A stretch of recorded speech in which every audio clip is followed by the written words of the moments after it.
Hey everybody, this is EC521 Group 4. Our project is the security assessment on Nintendo 3DS. Nintendo 3DS is a popular portable game console. It has some nice games, including the very popular Pokemon Sun. Due to its popularity, hackers are exploiting this machine to try and find out a way to cheat on these popular games. And Homebrew Launcher, as a result, is where a lot of cheating softwares gets to work. There are also many other fan-made games on Homebrew Launcher so that the other players can play their games without having Nintendo admit it. While most players are happy with how they can pay less effort to the games, they probably did not realize how unsafe it is to have these hacks on their machine. Being able to cheat on games is not the only feature of Homebrew Launcher. It supports any softwares that need higher privileges, where camouflaged malicious softwares can run in the backend without user noticing it.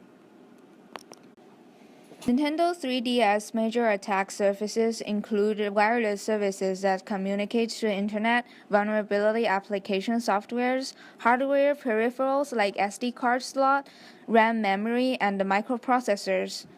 Applications, SD card and RAM and microprocessor vulnerabilities make it possible to run random code, and wireless services make it possible for malicious software to send local data to remote addresses, where the hackers are sitting there stealing your private information. Running Homebrew Launcher can be done with the game Cubic Ninja. Let me introduce Cubic Ninja first. It's a cute little game that lets the players control the protagonist by tilting the device. No matter how good it looks, this game has a vulnerability. Scanning QR code using Cubic Ninja can cause memory overriding the kernel heap. This exploit is called niche hacks, which is introduced in this slide. It allows you to run unsigned code on 3DS console. Since what you have overwritten is the kernel heap, the unsigned code are running at the kernel privileges. In practice, niche hacks is used to trigger the bootstrap of the Homebrew Launcher.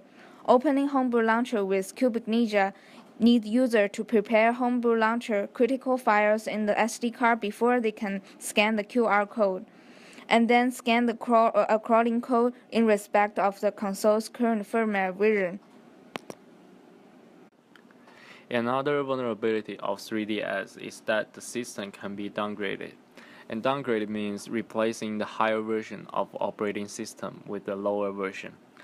Actually, Nintendo company updates the operating system quite often to fix vulnerabilities exist in the previous version. This makes exploitation harder. As a result, many users try to downgrade the operating system to have more exploitation options. The operating system is managed by the ARM11 processor on 3DS, and is separated from the other processor, ARM9, which controls the security of the device.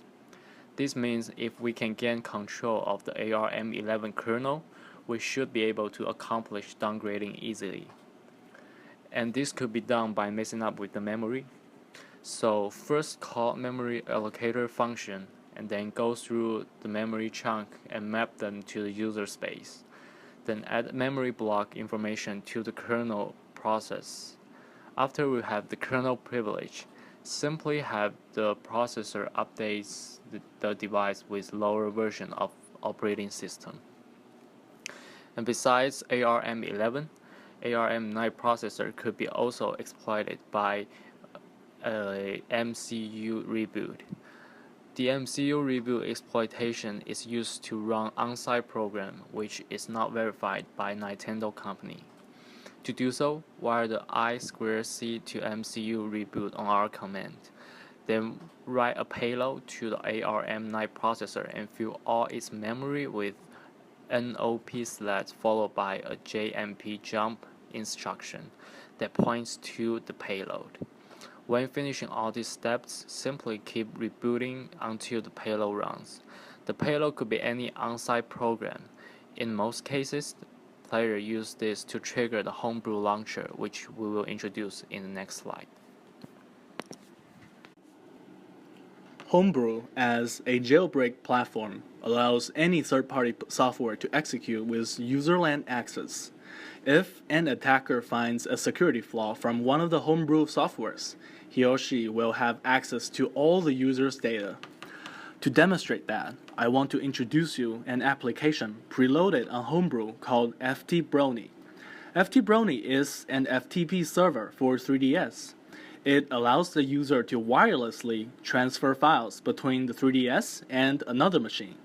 So, when the user opens the application, the FTP server will be set up on the 3DS, and the private IP address of the device will be displayed on the screen, along with the default port number 5000. Then, the user can open an FTP client application in a remote machine connected to the same local area network with your 3DS. The next step is to input the IP address of the 3DS and port number 5000 to your FTP client application and click Connect. And the FTP connection will be made between the 3DS and the computer. On the computer, now you can browse the files on your 3DS. And since you have full userland access, it's totally possible for you to delete, create, and even change the permission of the files. However, there's one critical flaw. There's no authentication for the FTP connection. You see, when we established the connection from the client side, we left the username and password field empty. That's because FTBrony does not support this feature. It simply accepts the default username, anonymous, and default password, which is blank. Therefore, anybody who's connected to the same local area network as the user is able to establish a connection with the user's 3DS. An attacker can simply scan the local area network for the IP address and input the default username, password, and the port number to start a connection with the user 3DS, which grants the attacker userland access to all files on the 3DS. With these information, our group developed a malware that utilizes these vulnerabilities. We found an open source FTP server for 3DS called FTPD and used it to develop the malware. We first deleted all the outputs from the original application that logs out the details about the FTP connections, and then camouflaged the application as a joke teller. When the application is opened, the user can browse our very funny jokes and not realize that the FTP server is set up in the background. An attacker can then connect to the user's 3DS and gain userland access. No traces can be found.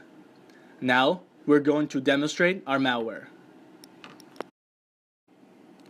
The user turns on the 3DS and enters the Homebrew launcher, navigating through all the applications, and there's our malware, very safe joke teller. The user enters the application and sees the message, "Welcome to the joke teller," and press A to get a joke.